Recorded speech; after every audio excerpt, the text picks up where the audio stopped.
Elizabeth Moffly wants to bring years of experience in business to the Charleston County Auditor's Office. In this special edition of Quintin's Close-Ups, I speak exclusively with her one-on-one. Elizabeth, it is so good to see you again. Thank you very much, Quintin. It's a pleasure to be here. I appreciate this. You know, when I talked with you on Facebook last night, you basically said that earlier today at 12 noon, you were going to speak to some cadets, that is, at the Citadel. I'm wondering, when you were done with that particular speech, where was your mind? I was actually very excited to be there. My son was a cadet, and he went to Massachusetts Maritime Academy, and so he's a merchant mariner now. And it's good to see a bunch of young people, and they have a lot of them. There's, I think, 600 members now of the Citadel Republican Club. And they are a great force, especially when it comes to a campaign. And we're trying to walk neighborhoods and pass out flyers, and soon we will have signs to put up. And I tried to give them a little bribe. I said anybody who volunteers, I would have a cookout pool party at the farm, and they could come see my wall. I built a wall. Wow. I built a 120 magnolia tree wall at the farm. That's so magnificent. That's awesome. I need to take a tour of that one day. Yeah, I'd love to have you come. Yes, indeed. Thank you so much.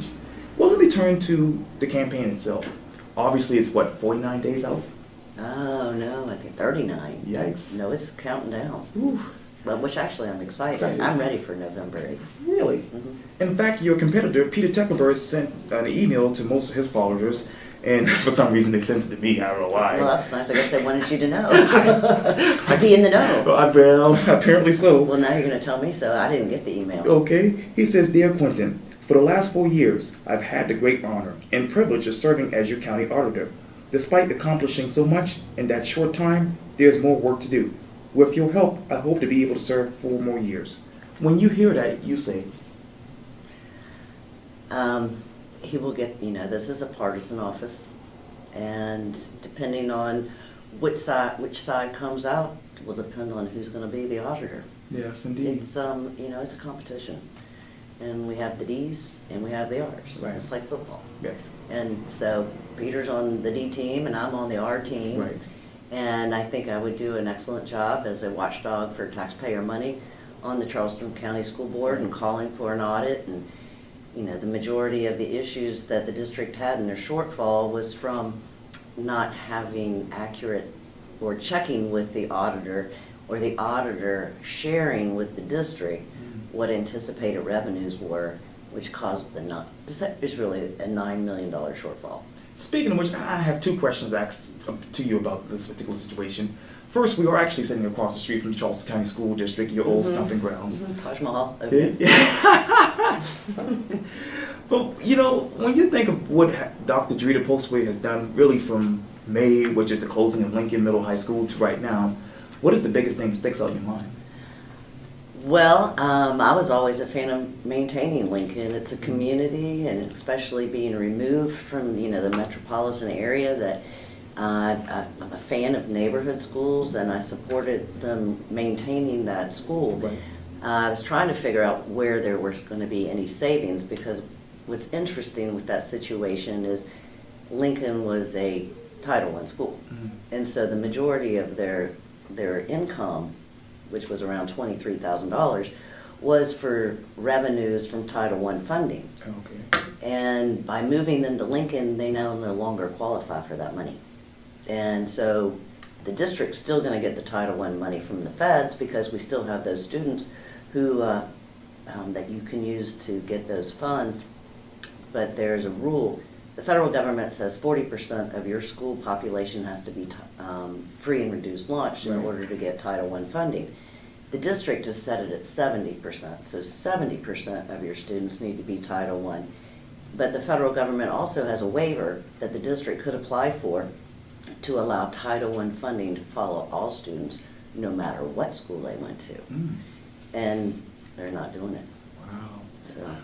But I don't know where the savings, so I really don't see any savings, because all the teachers that were at Lincoln were promised, positions within the district. So they're still paying insurance on the building, they're still paying utilities on the building, they still have the teachers, they still have the students, they're still getting the Title I funding.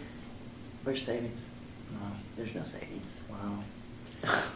And when you think of that, what does that tell you? I just don't understand. I actually got blamed by one of my board members at the time because they were trying to close Lincoln when I was on the board. Right. And I was heavily supporting, maintaining Lincoln, and I got accused of being a racist. Because I wasn't willing to, because I wasn't integrating those students into a more white population. And that had nothing to do with it at all. It had to do with the community and what that community wanted. And I was supporting that, but it was interesting. And it was by another white board member. Okay. He said I was bad as Strom Thurmond. Whoa. Well, isn't there a part of you that says, hey, right now they are integrating those students because most of those kids who left Lincoln High School are now actually at Wando? They are. Well, the other thing that they lost, as you well know, the College of Charleston is doing that 10% program for the top 10% of all of our high school graduates in certain tri-county areas. And I guess as far as Colleton County and Orangeburg, Right. would be able to go to the College of Charleston without SATs or ACT test scores. And it really didn't matter what your GPA was, as long as you were in the top 10% of your graduating class. Well, now Lincoln, I don't see the majority of the Lincoln students being in the top 10 of the Wanda graduating class, so therefore they're going to miss that opportunity as well. Wow. Mhm. And They could be a school within a school, but the district hasn't bothered to do that either, unfortunately. But wow. What letter grade would you get the Charleston County School Board right now? Having been a school board member, you actually got things done. People knew what you did and didn't do. Tell me, what letter grade would you go give them right now as we sit here? Well, I know that they're looking at changing their authority, their elected authority, and relinquishing it to the superintendent Right. under their coherent governance. And I believe the majority of the board is supporting that, and if they do that, I would give them an F. Mm. Wow. Wow. Well, let's move from the Charleston County School Board back to your campaign. A lot of people don't know this, but you have a vast amount of business experience. As we sit here right now, who would Elizabeth Moffly be as auditor? I would still be the taxpayer watchdog. I find that the auditor's position is a constitutional office. Peggy Mosley was our auditor for 20 years, and all the staff that is in that office is still there from Peggy, Right. which they have years and years of, auditing experience. And the auditor is really an administrative position, sort of like being the superintendent. Right. You're not the teacher in the classroom. You're not the one doing the financials. Right. It's you're just making sure that your office does the job that they're supposed to do for the taxpayer. In addition to that, you are to put together a budget for all the 17 municipalities of what their anticipated tax collections are so that they can accurately balance their budget. And by law, since the school district is a special taxing district, the auditor is supposed to share with the district what those numbers are with the superintendent and the board, including the chairman, so that we know the numbers, and we've never seen those numbers from the auditor's office. Wow. And I think it's very important that the auditor is proactive in sharing those with all taxing municipalities so they know what to plan for. Additionally, I think it's important, being in this position, that you're on the front line, and this always bothers me with anybody that's on the front line that does nothing to take action to make corrections of laws or regulations that are detrimental to the taxpayer. I think it's a position that, as a policy position, that you can communicate those issues with the legislative delegation and the General Assembly, Right. which is something even as a school board member you're required to do. Is Right. you're to communicate with your other elected officials, especially those that are driving policies that we're implementing at the local level. Speaking of local level, let's talk about endorsements. Okay. You've gotten endorsements from the mayor of Meggett, the mayor of Somerville, the longest serving mayor really, in America? McClellanville? Well, at least in South South Carolina. Carolina, pardon me. It could be, You never know. but I've checked on that. Oh, cool. What do those endorsements rather mean to you? That means that I feel, a lot of these mayors that I've been meeting with, I've made it a point to go and try to meet with as many or all as I can before the election, to know that I am interested. I do want to communicate, that I want to know them personally. I want to see their communities, and it's been, Charleston County is huge, and it's beautiful too. Megget is just beautiful. Yes. But that I'm making the effort. Right. That most of them don't even know who the auditor is. So I think it's a shame. Everyone should know who the auditor is, because we're the ones that are telling you what you can anticipate in your revenues. Right. Yeah. So it's interesting Yes, indeed. that the auditor has been sort of missing. I'm planning on not being missed. I understand that. I'm very proactive. Yes, you are. That's you. That's you. Mhm. Let's turn to tragedy. Obviously, it's been a couple of months since you lost your son, Patrick Moffly, in a very horrific incident downtown. Yeah. What is it like to be Elizabeth Moffly these days? Well, I was a little put out by the Post and Courier. I don't know if you saw it, but the campaign season or the election season, even though we know it's been going on forever, the kickoff is like football. Right. Was the Sunday after, the Labor Day weekend. Right. And so the Post and Courier, in their Palmetto Politics Section.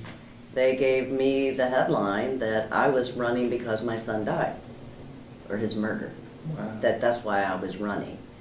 And so I was talking to actually Andy Savage Right. the other day, and he goes, well, Elizabeth, does that mean all the other times that you've run, you were running because you thought he was going to be murdered? You know what I mean. Right. Why would you say something like that? So I think it'll be quite interesting. I'm doing my editorial interview with them on next Thursday. Wow. And so it shall be interesting. I did get their endorsement when I ran for school board. Right. And Peter did get the endorsement when he ran for auditor. Right. So this will be an interesting take on what comes out of this. I know that several of those that they have endorsed recently in primaries, their candidates lost. So, I don't think endorsements necessarily win the campaign for you. What actually wins a campaign in your mind? I think people knowing that you care Mhm. and that your boots on the ground, and that I feel that, a lot of my constituents, I have a diverse constituency. Right. When I was on the school board, it was nonpartisan. Right. And I talked to everybody, and just not one side or the Right. other, but it was all inclusive. And I still feel that way. My values and my principles are, I think if we really got down to what we believe in the Constitution and civil liberties, I'm a firm believer of my rights to privacy, my Sure. individual freedom. Right. And I think most of us feel that way. Wow. Especially with a lot of what's going on with the police, stop and frisk, and the situations that we have had. It's been unfortunate, but I think our civil liberties are at times getting eroded. Wow. And I hate to go back to this, but when we talked, I guess it was the week before I was on the cover of the city paper, we talked at Larry Kabrowski's office for at least, I forgot how many minutes that was, but it was a great discussion. Mm-hmm. And at the time, you told me that every day you have a picture of Patrick in your house. I do. What do you think about when you think of him these days? I wish he was here. Mm. I miss him every day. I pray every day. I talk to him every day. He's sitting on the middle of my dining room table, and his pictures are still there. I have yet to write thank you notes. It's sort of a tradition that some people don't put return addresses because they're not expecting. Yeah. They just want you to know that they're supporting you, but at the same time, we still have the tradition of acknowledging being acknowledged. Yeah. And so what's interesting is, and I will be doing that, my daughter is at the college at Charleston. Yes. And she took a drawing class, and so she did a portrait of Patrick, a charcoal, and I mean, it's like spot on. Yes. So what we're wanting to do is to take that and have it made into note cards. Oh, wow. And so after November 8th, if I win, that would be great, and I hope I do. I don't take office. The auditor doesn't take office until the end of the fiscal year, which would be July 1st. That's right. And so that gives me time to personally get some loose ends taken care of before going into office. And I know that too, when we talked, I guess a month ago, you basically said you want justice for him. I do. But at the same time, I do. Let me just, Sure. but that is never going to bring him back. And so that loss is there.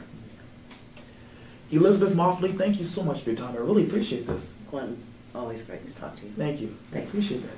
Thank you.